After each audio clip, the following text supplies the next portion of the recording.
Hey, what's up guys? Nate here for Sonic Academy. Welcome back. Today we're going to be checking out leads for melodic techno and house, specifically that kind of, I like to call them ratcheted leads that you find in a lot of the Afterlife releases, stuff like Anima. And it's where you kind of get these like 30-second quantized sections, or in some cases where it's kind of this kind of ratcheted up, really high repeats of notes and then kind of pulled back slowly to get this kind of effect, this kind of that kind of effect going on.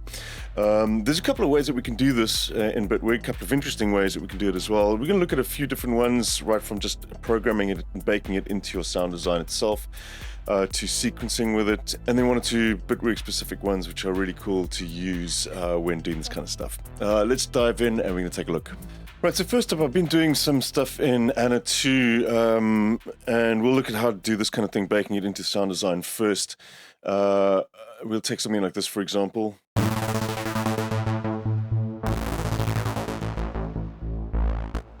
This is more the kind of effect one that I'm talking about, something like, let's go with After Hours.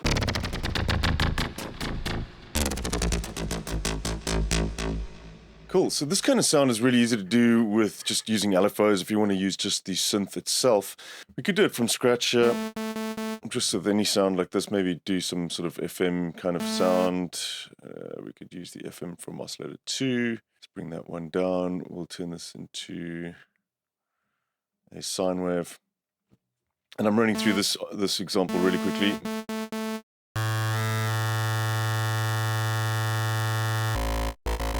So we have some sort of FM kind of sound there. Now, the thing is to basically, rather than using the built-in amp envelope and the filter envelope that we have in Anna, we're basically just going to leave this as a held note that would just stay open like that the entire time, and rather use something like the G envelope to trigger our sound. So essentially what we're going to be doing here is we would turn down the volume of that one. And we need to modulate this one, so we can basically use a G envelope, and we'll set this to loop, and then just assign the G envelope 1 to the volume. So now we've got this constantly playing amp envelope triggering our oscillator there. And we could also apply that to filters, for example, so we could just go and add in a filter here. Obviously that envelope's not going to be doing anything there. Get our mod here and assign the G envelope to our filter 1 frequency, for example.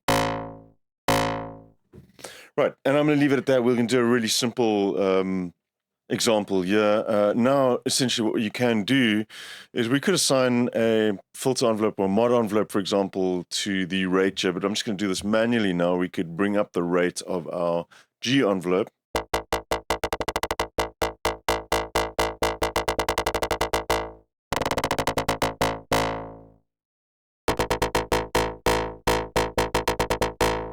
And there you go. That's essentially the effect that we're trying to do there. Now, this is great for effects. I like to have a little bit more control over it, so I'm going to show you another way to do this in just a second, whereby we can actually quantize stuff as well. Because this right now is just kind of free flow. It's unlinked from the actual track itself. Now, I'm going to just take a look at another sound here that I've made. Now, another way to do this is you don't always have to do that kind of slowed down effect. You can get some pretty interesting results with just kind of sequencing stuff a little bit more as well. So, for example, essentially all you're really doing is working with 30-second notes here to get that kind of roll, and we could be programming this in here.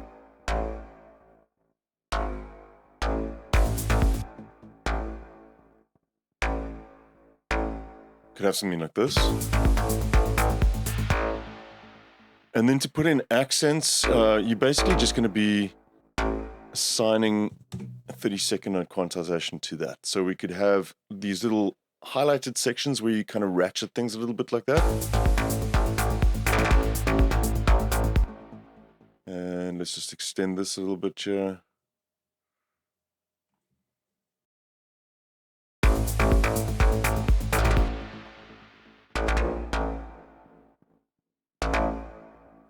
maybe something like this, and play around with like different note lengths, for example, too.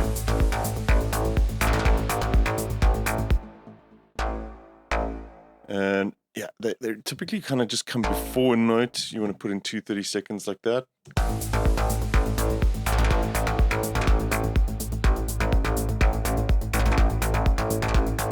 That's pretty cool. So again, you've kind of got that like ratcheted feel going on there. So another really simple way to incorporate this into your tracks. Right, I want to move on from this now and look at a few more Bitwig-esque ways of doing this, a little bit more organically and also in ways that may inspire you differently.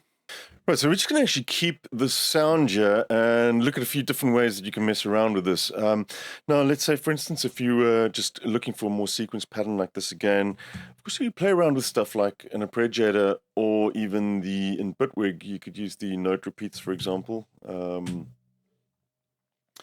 can mess around with both. We've got an arpeggiator there, and then you could also play around with the note repeat MIDI effect, of course.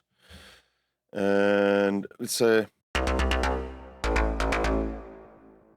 if we just held down a note,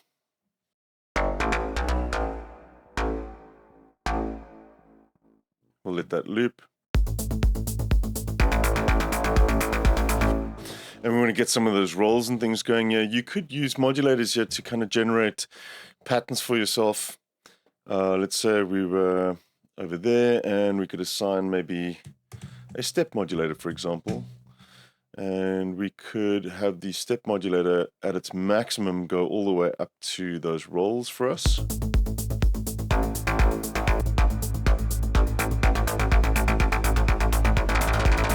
just getting to the point where it starts kicking in with those. So the maximum value on our step is going to be a roll.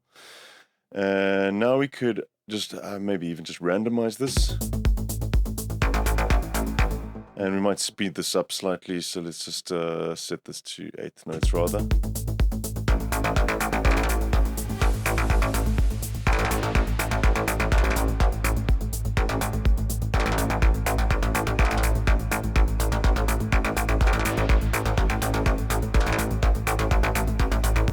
And we're getting 4 of those 30-second notes on each one now. We could even go to 16th notes, maybe increase the steps to 32 if you want a little bit more variation there.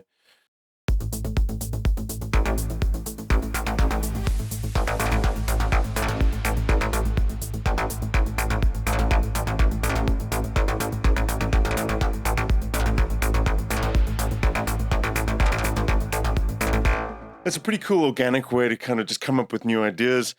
Just by changing the step modulator, we're kind of getting some of those rolls and some different sequences happening there. Of course, you can actually unlink that as well from the sync that we've got going. Let's try that with the note repeats, for example. Like if we wanted to do something now, there was a little bit more of an effect, like those sort of winding down ratcheted sounds. Let's just put this into arranger mode there, and we've got this long note playing now. And we can turn on our note repeats, for example. 16th notes playing there now. We could unlink this and just set this to seconds, for example.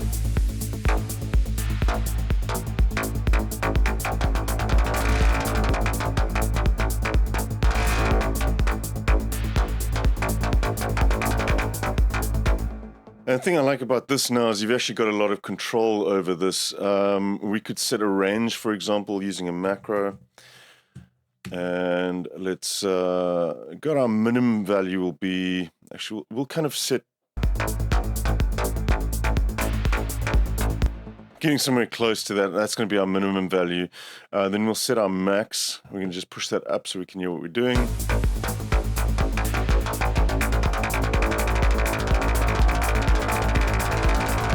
That's probably going to be as fast as we want to go with this.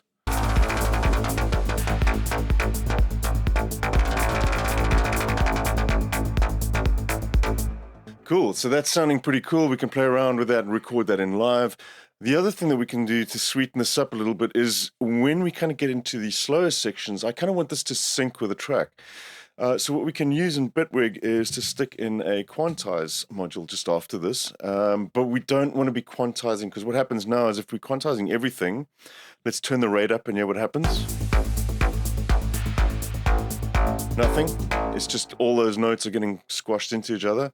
If you turned up the quantized to 16ths, you're just going to end up with that. So what we want to do is we actually want to link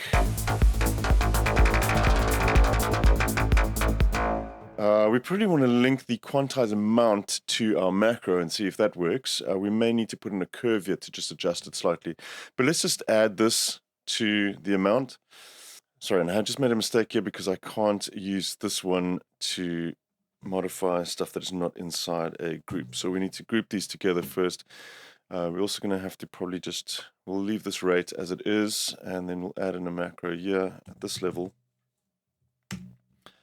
And this one is just going to adjust that rate for us. So now we've got the same thing essentially.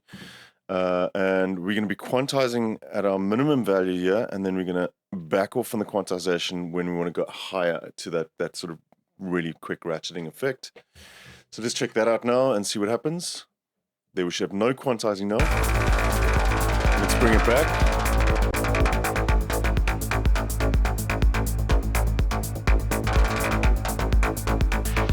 Pretty much quantizing it there.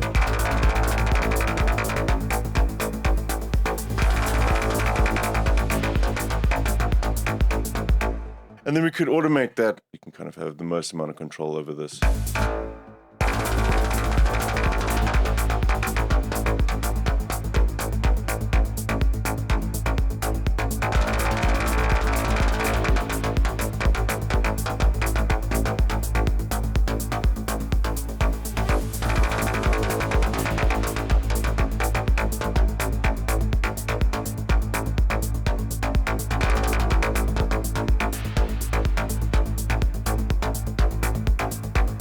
Pretty interesting what you can do with that. Really, really cool.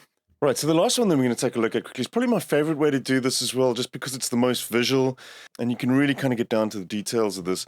And that's to actually use operators in Bitwig. I think Ableton has something similar to this. I'm not 100% sure, but we're going to turn off our note repeats and the quantization that we have here. We could actually have the quantize get turned on and off as well in this case. We'll disable it for now. And let's just come in here and look at this note that we have. Set a loop there. Now on the left-hand side, we've got our operators here, and the one that we're interested in is this repeat count, the repeat rate count.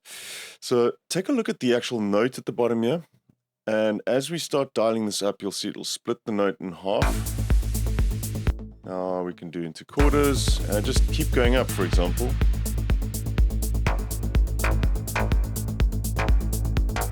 Go right up to sort of 64. That should, I think that should give us 16th notes essentially. It's giving us 8ths, so we could even go all the way up to 128 here with this, like a whole bunch of. Cool. So now we've split a single note and it's repeating it at 16th note intervals. Beauty with this is that we can actually skew the entire collection of 128 notes now. So if we just grab this here and skew this to the left or the right, we can go say, let's start off with 50% and see what happens.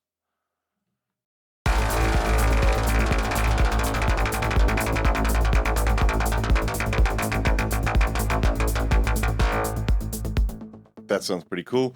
Let's actually pull this one across to the 5 there. And we can reduce this number to 64 here.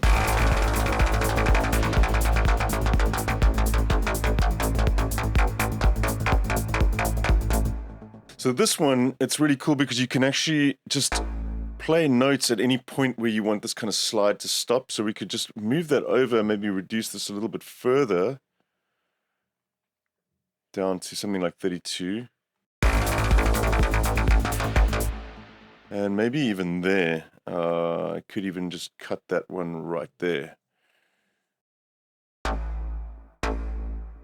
we can also just disable the quantization for this, so we could manually drag this and get really, really detailed. So we have a single note that we know now is ending on 2, and at that point we can turn the quantization back on again and go into create an actual pattern at this stage.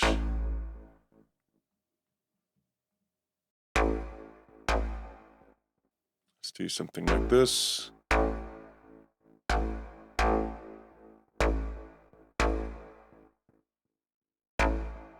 And maybe put in a little manual roll at this stage here. Let's just see what we've come up with there.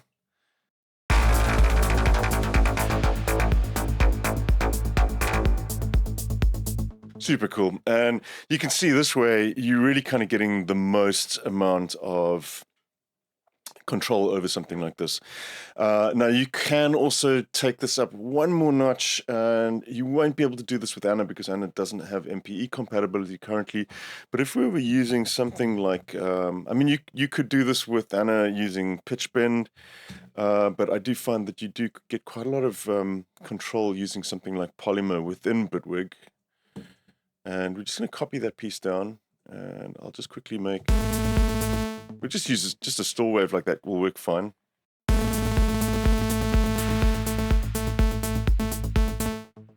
And we'll come back into that note editing thing here, and we can just turn on micro pitch expressions. So this just makes it really easy to actually play around with stuff like pitch on these.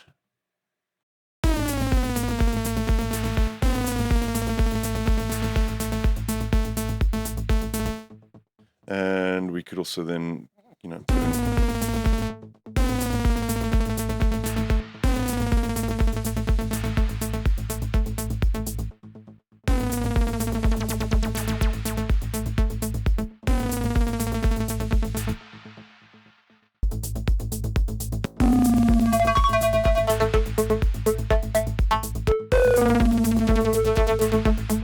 Yeah, I mean, you could go to town with the sound design, yeah, and just you've got a lot of control with these sort of MPE-enabled instruments within Bitwig. But yeah, like you said, you could that sound that we have as well. You could pretty much do that with a pitch bend assignment as well.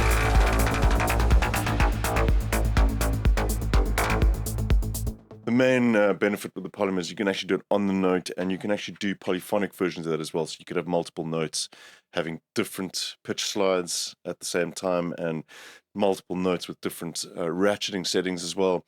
The world's your oyster. It's really, really complex what you can do in that kind of setup. Right, so that's it, guys. I'm sure there's a number of other ways that you could do this as well, but this is how I would normally approach it inside of Bitwig. My favorite, obviously, being that operator one. Yeah, and go mess around with this. It's a pretty cool effect. You get some really nice, gnarly, organic kind of effects with this this kind of technique. All right, I'll catch you soon here at Sonic Academy again. Until then, take care, and I'll see you soon. Cheers.